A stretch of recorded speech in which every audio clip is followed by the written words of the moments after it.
So we're going to have a quick panel now. Ask a few questions around the kind of experiences and perception of the future of using API mocking and service virtualization techniques. In addition to our two speakers, we have Dave Syer, who works for Pivotal and, as I said, is a contributor to a number of the Spring Framework projects, and I believe the creator of a few of them as well. 2 commits in WireMock as well.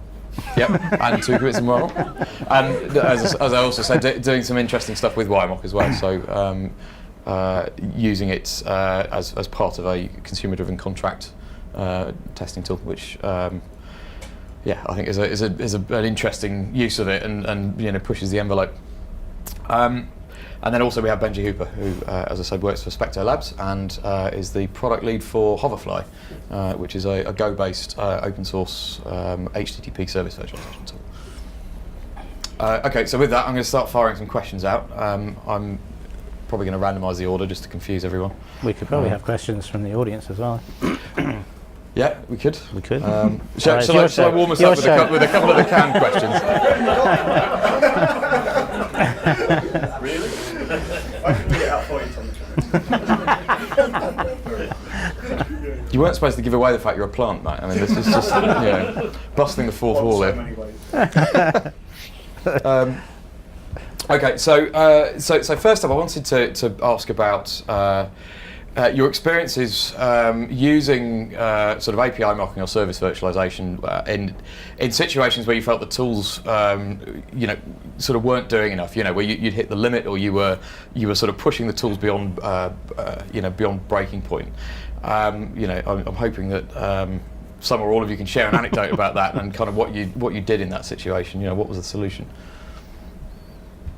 So I was hoping the mic passing thing would be the way of kind of, sort of allocating your speak, but since you're all wearing mics, that's kind of blown that out of the water. So, sorry, Dave, do you want to go first? I don't know, but you can pick a victim.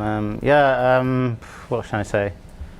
Well, actually, recently I was actually using WireMock. I don't use it that much. I'm more of a sort of tool provider. But I was actually trying to use it to test server-side events, and it turned out you can't do it. So maybe that's an issue that we could have a look at. And I was able to work around it by just basically writing a full integration test and controlling the whole server-side thing myself, but not using WireMock. So there's always a get-out clause, I suppose, if you do that. But that was my recent challenge. I suppose generally speaking, fault testing is hard.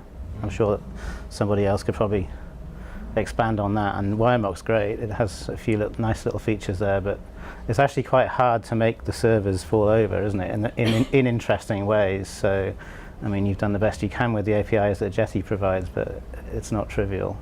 Yeah, certainly Java gets in the way a lot. It tries its hardest to abstract you away from anything really interesting. It tries to stop you from seeing that, right down at the protocol level, I've seen some problems with masking, actually, because one of the original ideas was that you could, we'll just record some traffic, we'll have a recording, we'll just mask the data in it, off we go, fabulous. And then we don't need to, we can outsource, we can send it off to India.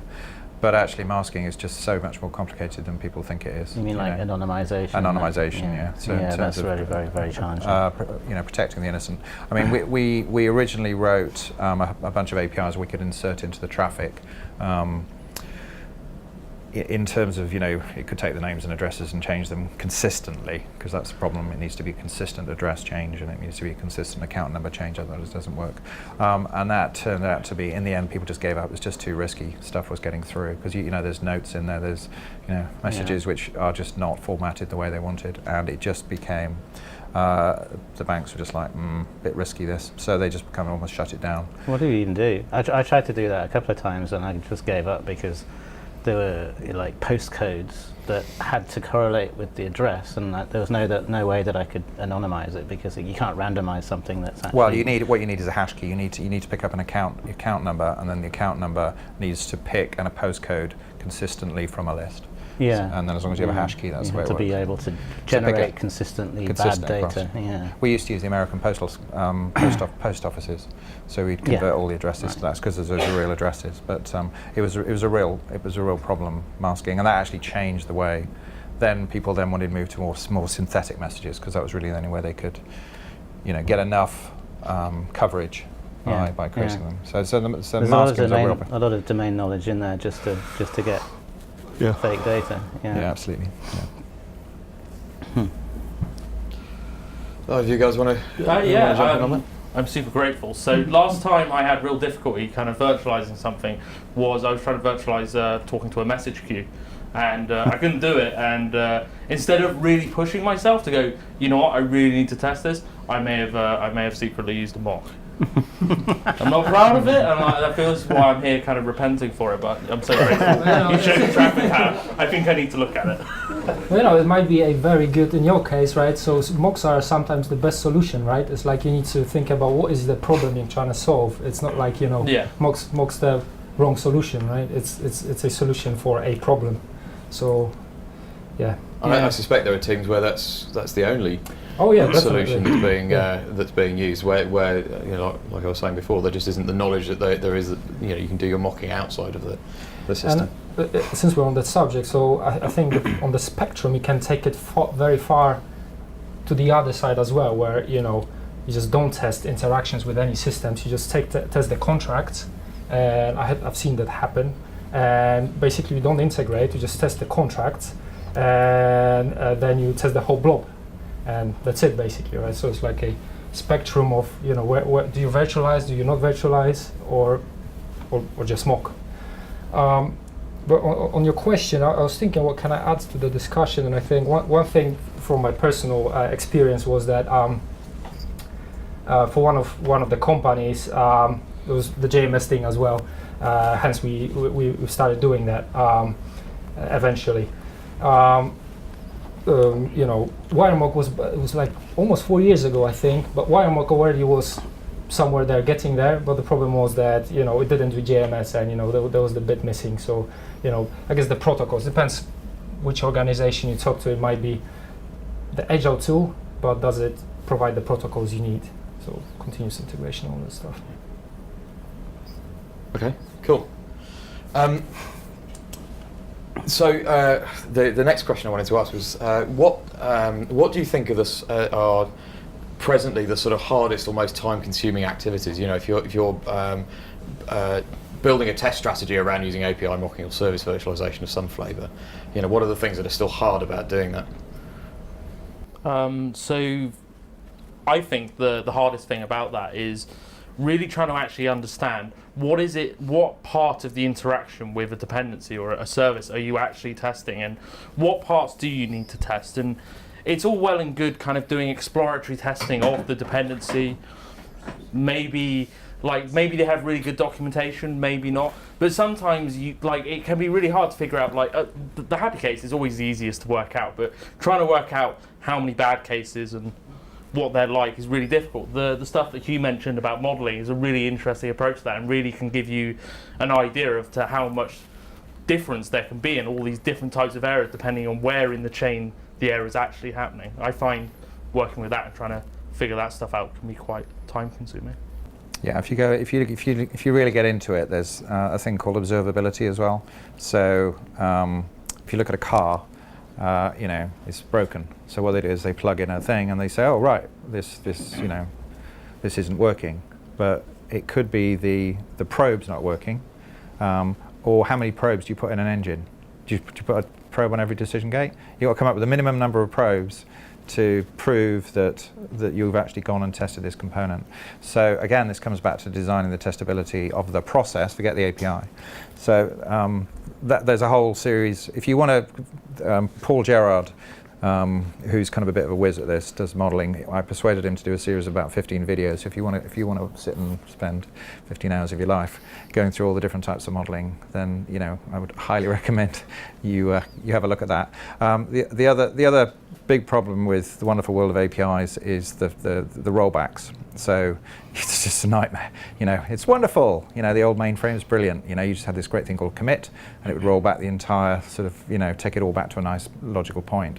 But everyone's microservices, fabulous, great. We're going to create this service which is going to post and create my customer. Then it's going to create my order. It's going to create my item. It's going to wrap it up at the end. Bingo. You've got to test every single failure point all the way through. So if you get the third way through, you've now got everything in stasis mode. You've now got to test all of those combinations to roll that thing back. So this idea of microservices is just it's beyond a double-edged sword. So, and if you don't understand the complexity of that, then you really, really are in big trouble. So, for example, I think it was Deutsche Bank told me that a forward test, for every one forward test they run 100 backward tests. To make sure they can get out of the mess. Get out of the mess that they're in. So if they're posting something to, the Philippines, then there's like 5 systems. They have to test all of the failure points back from each system. So if you think the wonderful of APIs at Microsoft, you've got to virtualize all the failures as well. So that's actually, it's not negative test, it's failure testing all the way back. So that's just, again, another, really, really complex piece of the world which we seem to just hope for the best on. Yeah, I think we're seeing a theme here, aren't we? Devising scenarios is a complex business. It takes time. I also would just like to throw out the idea that the tools aren't actually that good. There is a lot of technology out there, but learning how to use it and actually use it effectively is quite a challenge. I think getting everybody up to speed with doing this kind of thing is quite time consuming. I'll agree on that as well, especially in like large organizations where it's not only your team of 10 people and you need to scale it to like 300 people, for example. Then it becomes a problem because you're gonna hit the curve of guys that just don't want to learn or guys that can't learn basically. Question for the audience. Would you prefer, as you're developing something, to say, I want to be able to create a stub as I'm going along, and it just kind of give me a best guess, or would you prefer to go to someone else and let them do it for you, and then give it to you in a couple of days' time? What would be your preference? But the first one, you've got to actually learn something and do something. So, what would you prefer to do? Have someone else take the pain away from you, or are you woman enough? Should we try a show of hands for one versus the other? Should we say hands up if you prefer to do it yourself? And hands up if you want somebody else to do it for you? What happens in reality? There's a funny guy. I always give jobs to lazy programmers. I think that's a really good strategy.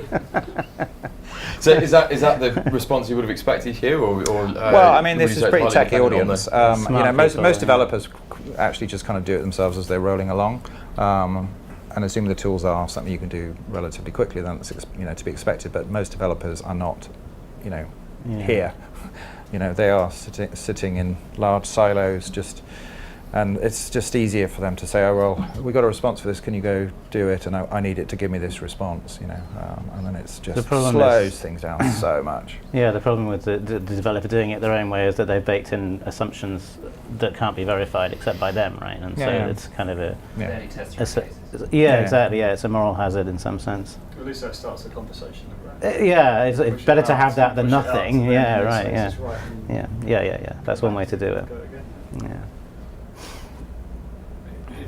If the other people can provide me with a hermetic service that I can spin up in isolation and behave like the real thing. Perfect. Lovely. Yes. Never worked. How often does that happen? But I think it's got to move that way, hasn't it? I mean, we're moving in this world rapidly, aren't we? I mean, this is the way it's all going to go. And I really think this idea of sort of some kind of agreed contract, which includes the virtual services and includes the test cases to prove that you can connect to it correctly, is really the only way to go, because then you'll go into a catalogue, and then if you all buy into that catalogue, I mean, the banking industry is trying to do it, and they've tried several times. They came up with the latest set of banking standards about how they communicate with each other. The Norwegian social security system is coming up with, they're switching to everything goes through these services, but if you want to connect to them, you have to run all these tests and prove that you can verify against those tests, because they realised they could have a million. Anyone with a phone app could connect to it. So they've sort of realised. I mean, it's a big job. This is going to take them many, many years to do it, but they've realised it's a problem. What else are we going to do? Yeah. I suppose this kind of record and playback pattern is at least a step in the right direction. It's better than writing your own stubs, isn't it? I hate record and playback. Yeah, I know, It's but I'm driving just at the saying wall, it's you a know. step in the right direction. What Yeah. you really want is to have something that the I mean, I like producer can record and guarantee. analyze. I think the idea of recording it, analyzing I it. wait for someone else to write it, because then I don't need to record it, right? Yeah. But yeah, that's- Yeah, you don't really have have it certified by the producer. That's the only thing. Yeah. I think on this note, I think it depends on the problem we're solving, because record and replay can be used in many different situations, and sometimes it's just you don't have a choice, right? And you just do it. You need to have something working next week. You got 100, and that's a real life situation, 150 APIs, and you need something working next week, right? And then you plan around it a long-term strategy, but short term we just need to record it and replay it because we need to release next week. So one of the modeling techniques we were working on, or it was this idea. So say you come back to your chained APIs. So what we would do is, so you got 5 APIs to get something to the Philippines. What we'd say is, okay, we're going to do the minimum amount of testing for API 1, 2, 3, 4, and for 5 we would explode it to combos. So because that's the bit that we were doing the most work on. And then those combos were available for us. Later on, we would just say, well, we're just going to, the payment succeeded. It just succeeded, that's it. That's the only response you're available. And for those simple ones, the record playback played very well because it was easy, because you just go and use them. But you have to say, well, I'm actually trying to test this, or maybe a combination of 2 APIs interacting, because they may be pushing something out to 2 message queues. Yeah. So it was almost like sliders. You were saying we're going to this granularity for this one and this granularity for that one. So yeah, it has its place, but we were trying to come up with a coverage algorithm which would do that for you, almost as an overarching coverage methodology by pressing a button using some nice maths, but we never quite got there. But It's like you said, it's hard for the individual, the actual developers that work on those teams to understand what those APIs mean. You mentioned that example. So how would you code something that's going to do it for you, right? That's like a hard task to do. Okay, I'm glad that record and playback came up. Actually, there was a question that I nearly threw in, which was about is record and playback a friend or foe? So yeah, I'm kind of glad that came up anyway, because I think seems to be one of those things that can sort of gain you productivity in the short term at the expense of costing you a lot of it in the long term. Yeah. And I guess I'd like to hear a little bit more actually about record and analyze. So that seems to me as a kind of way of having your cake and eating it. So when possibly. we first took a look at service virtualization, I said, oh well, it's just a database. So you just take XML was relatively straightforward as long as you didn't let it recurse too far. So we basically said, well, we'll just create a SQL server, and we created a thing called shredding, and we literally just pile all the data into this database, and we would turn it on for half an hour, and you'd have this massive great database. So that was like, oh, that's interesting. So the trouble is, it's pretty complicated. You then have to do that really boring hard yards of actually looking to see, you're trying to overlay business terminology on very, very granular zeros and ones and all that kind of stuff. But actually, if you sat with the business guys, you within a day or two, you could get something that was useful. And you'd say, well, actually, this is what your traffic is in this particular, and they genuinely found that to be a useful sort of process. But then we discovered actually it was better to just do a snapshot before and afterwards of just, a set of transactions went through which you knew the input and you knew the output, because it was a bit, you were like peeking into the black box. And that actually was quite useful, because we're mostly talking about black box testing here, aren't we, really? We're not, white box is a bit too hard because you can't get the modeling or the requirements. But so we were kind of cheating by using that. And then we would say we've created these 27 rows in the message queue, and we've also pushed this data into an Oracle database. And actually, that's almost a spec, which is something they didn't have before. So it was turned out to be quite a useful sort of side benefit of just having it in something that was much more searchable with SQL and queries and all that kind of stuff. So it wasn't magic though. Okay, has anyone else got anything to say on sort of record and playback, or things that are hard, or should we move on? I don't think I can add to it. Okay.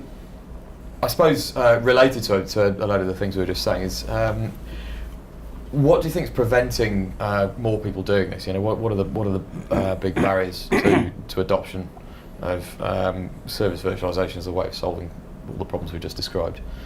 I mean, is it that there are too many things that are too hard at the moment, and therefore only the sort of upper segment of developers are able to make use of it, or is there more to it than that? I don't think the name helps.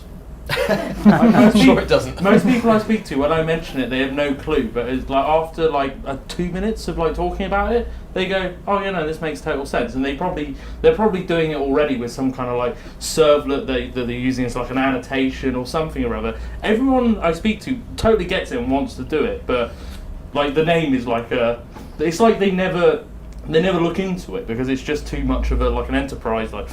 Yeah. Can't look at that. Yeah, I guess I'd add to that seems like there's too many people that don't know that they don't know this stuff, and we just here as a community could kind of take it to the next level and make them realize that they don't know about this stuff, and have that 2-minute conversation with them, and help more people, I guess. Yeah, it's all about tooling, isn't it? Stuff like WireMock, Overfly, Spring Cloud Contract, it makes all the difference. Again, because it gets the message out more than anything, right? I mean, because people do want it, they get it when you show it to them. It's just they didn't really know quite what shape or form they needed it in. Where they should be looking at. Yeah, exactly. So I find that people are very receptive when you show them it. It's just they didn't really know where to look before. I mean, the big sales came originally because it was just a mainframe caching engine. That's where all the big money went initially. Just turn off your mainframe, bingo, you can pretend the mainframe's there, you're going to save billions of MIPS, which is why it was so expensive. Now it's being driven by the developer community who say, look, I can't test this. It's impossible. I need to do this. I need to test all these different things. And they're doing whatever it takes at the moment. But it's lost that commercial sort of driver. Before it was saving them millions, whereas now it's saving them $100 a day on one program or $50 a year. It's not rolling up into something that's like a big money item. Yeah. So then you've got to sort of sell it every single time. Maybe you should change the name. Yeah. I would love to. System if you know anyone in pretending Gartner, or we can something speak to like about that. that. Definitely up for an introduction. We are trying to call it API simulation. Yeah, but because of the context of APIs, but that obviously doesn't cover. Yeah, some other scenarios that you might. Well, I mean, that to me is a bit of a weakness. I know that WireMock is only APIs at the minute, but that isn't the whole scope of what we want to do, is it? Like messages, right? There's plenty of other stuff as well. Yeah. I don't think there's a lot of agreement over what API really means. No. I mean, I think of APIs as being quite broadly, Yeah. Including message-based APIs or SOAP or whatever. But I think a lot of people now think of it as being specifically REST. It's probably HTTP and JSON. Yeah, it's a bit of a misnomer. So yeah, it's hard to find the sort of the middle of the Venn diagram Yeah. linguistically, I guess. It's even swinging, further. The pendulum is swinging further, and people are starting to think that you haven't got an API unless it's Swagger, and that. Can't see that being problematic.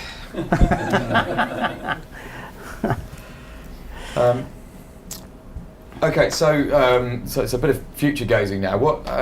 How do you see wider changes in how we deliver software, as specifically driving change in this space, or driving demand for API mocking or simulation or service virtualization techniques? I just think it's fundamental. The industry just hasn't got it yet. I mean, if you want to be able to develop at speed, it's fine if you've got one or two systems, you can get away with it. But the reality is, I mean, everywhere you go, I mean, Ikea's got 30,000 systems, for God's sake. I mean, how the hell are you supposed to make a change to one of those and not break something? I think people, management get it. No one's really come in and spun a decent piece of technology. I mean, there was Capgemini had something which wasn't too bad actually. I was quite impressed with that. In India, I saw that, but there's no one really that's sort of blowing people away. Is my feeling at the moment in this space, and that means you've got to blow management away the finance guy, and also the techies. You know, if you don't get all those three lined up, you sort of get a bit of a false start. And I still think there's a big gap there, and there's lots to be done. But there's definitely not a vision. Yeah, go man. People will get blown away, they'll get killed. Seriously, a connected car is going to smash through a school bus. The plane that dropped out of the sky was an API failure. Yeah, exactly. Some IoT thing will set somebody's house on fire. There'll be all kinds of stuff. Or DDoS a DNS provider, maybe. Yeah, or itself. Yes, as we've seen recently. Like, people will start to die, and some legal department is going to then come down, and then those risks are going to come real for somebody. And then there'll be a renewed vigor, should we say, in maybe we should think about proving the correctness of these systems before we unleash them on the populace.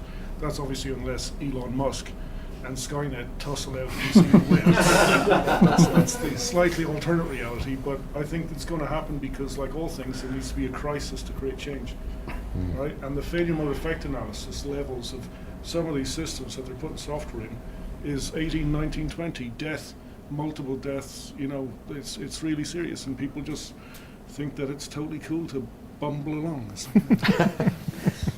I suppose, I mean, maybe this ties back to what Hugh was saying earlier about certifying components to interact safely with each other, where you have a something that's safety critical or critical to some fundamental piece of infrastructure like the financial system.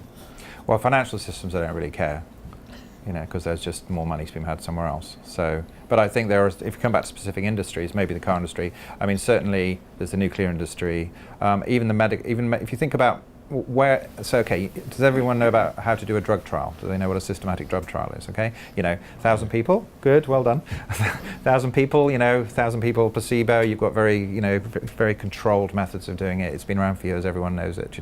They never count the number of people that die, though, bizarrely, or side effects. But that's something. But if you think about where medicine's going now, it's devices. So you've got something attached to you which is controlled, which has 7 or 8 variables, which is pushing in your insulin. There's no standards on that. There's no testing standards on medical devices. There's something like 17,000 medical device manufacturers. They're all desperate for it. They're happy to do it. All of the organizations in the medical industry want them, but they have no idea how to do it. So, and they're killing people. They're absolutely killing people. Yeah. You put in your age of 0, sorry. On this subject, I blew the whistle at a medical company last year. And when I blew the whistle and spoke to the MHRA about the problems there, they said that they could look at my inquiry, but first they had to employ somebody who could actually understand software. Yes. Now, yeah. Luckily, they did employ somebody, they did look at it, and hopefully things are getting better. But it was just crazy. And I think, and when I used to work at Pfizer years ago, they said that they were the second most regulated industry in the world. And you're in a situation where they don't have software engineers in the regulators. Yeah. Well, there's a story recently about the pacemaker, wasn't there, where there's something like 500,000 pacemakers out there installed that need a firmware upgrade that has to happen over the wire because they have a security vulnerability that means they could be remotely switched off. I think I'd be pretty upset if I had a piece of kit installed inside me that could kill me, that could be switched off by someone with a laptop nearby. Or the wife, it's a new app.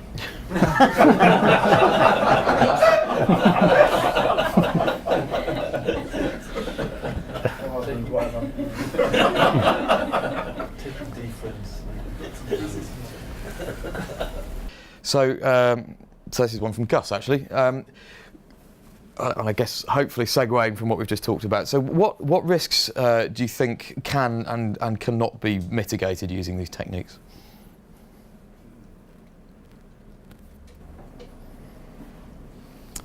You can never test every line of code. I mean, that's you can test against the requirements, but if a programmer wants to mess it up, they can. I mean, there's a number of things where they've left a line of debug code in there, which works because you're in the you're in the development environment or the testing environment. Things like that. It's impossible to test everything. There's absolutely no way it can be done. People talk about code coverage, but it's irrelevant.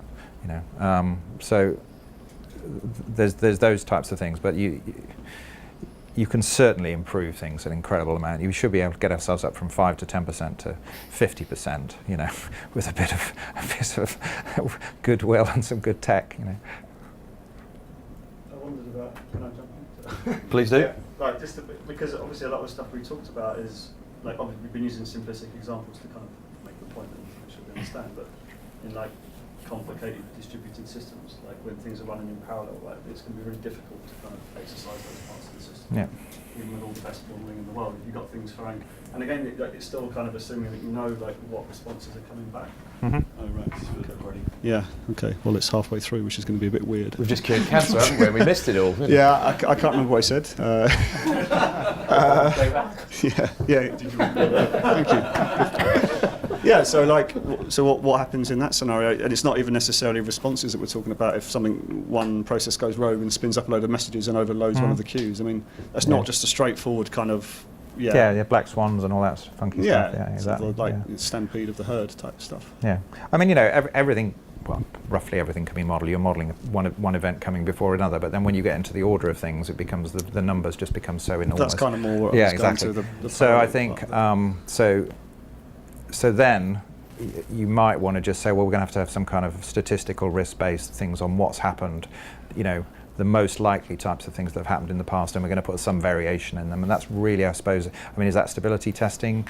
Is it, you're not going to catch black swans with that, absolutely not, but you're certainly going to give a degree of stability to it. But that's just using lots and lots of traffic, lots and lots of statistical modeling, looking for regression things, and looking for patterns, and making sure you're getting those patterns in your test packs. I suppose even rolling it back a bit, actually, maybe I went too far with that, because obviously it's going to be really difficult if you throw loads of traffic at it. But even if just like you've got a bunch of collaborating processes, like it's not always so clear like the order in which things happen, because the way that we tend to split things up these days. Yeah. I just wondered in your experience like how far you managed to get with that kind of stuff, where it's like it isn't just like A to B to C, it's like A to B to like yeah, I mean I would be testing the crap out of A, testing the crap out of B, testing the crap out of C.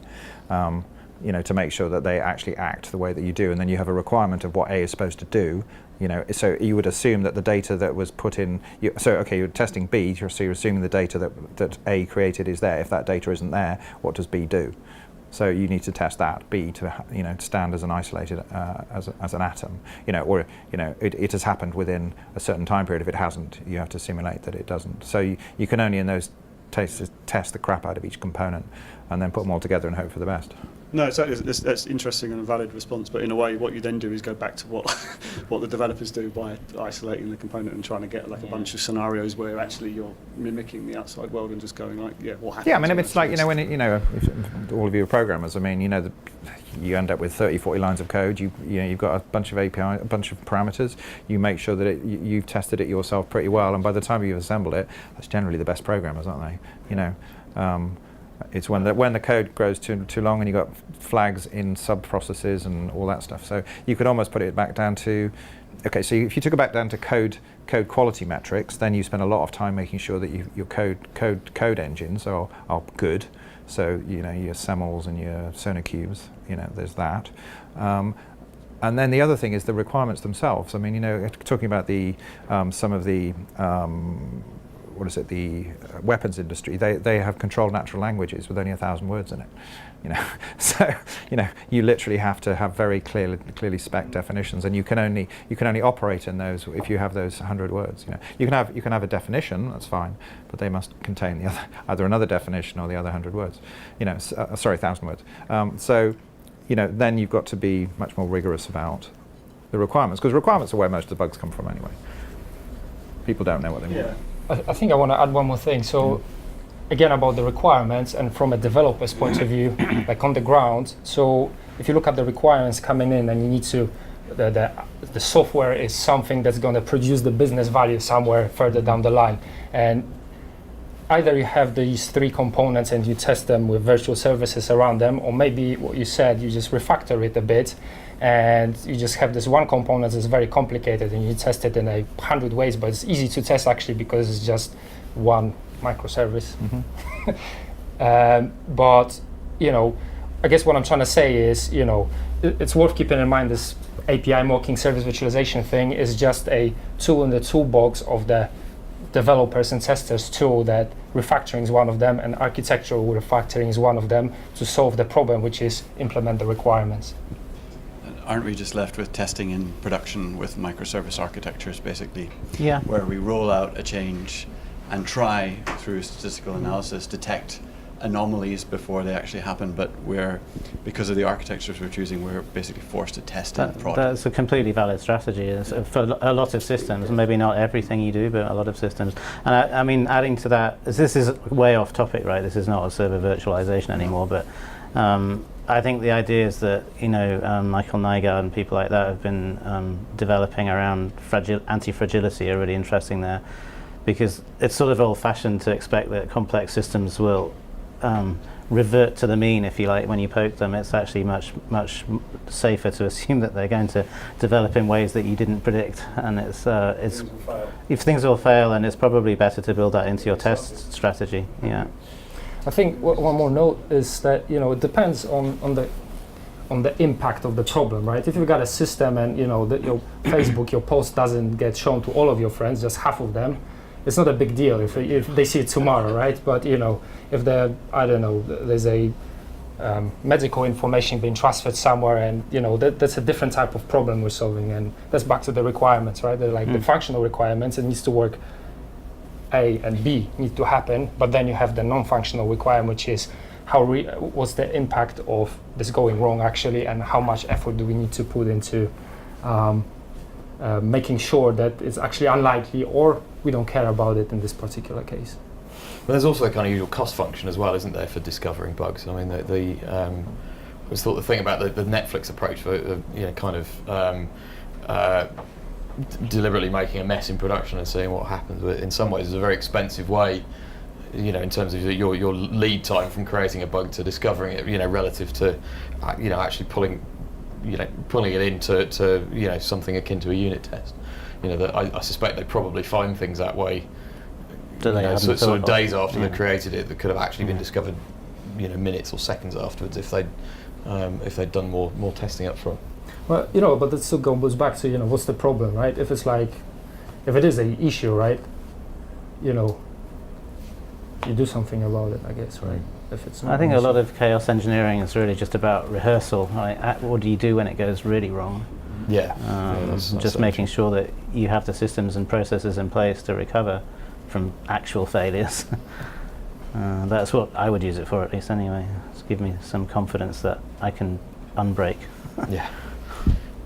I've got a funny quote for you on exactly this. So, a bank that has created like a free tier of Kubernetes, basically, for their developers. Their promise with the free tier is that we will wipe you out every 30 days, and you have to rebuild whatever you've got in there, but then you can use X amount of capacity. They had a new guy join the team who did a delete all the pods command on the entire cluster and stopped it at 75% of destruction of everything running. They had 2 complaints from users out of hundreds of applications. So this idea of telling people that you're going to be wiped out regularly also is good for this failure engineering. Yes. Yeah. Whereas if that had happened in a normal hosting environment, it would have caused chaos. Yeah. Okay, I think we're probably at the point where we should start shifting towards the pub. I think we're probably overstaying our welcome in this fabulous place already. So I just want to wrap up very quickly by saying thanks again to Jeremy and Red Hat for having us. Thanks to our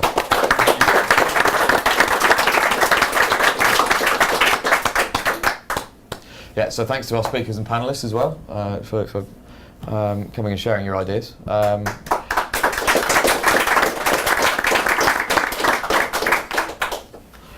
thank you all for coming.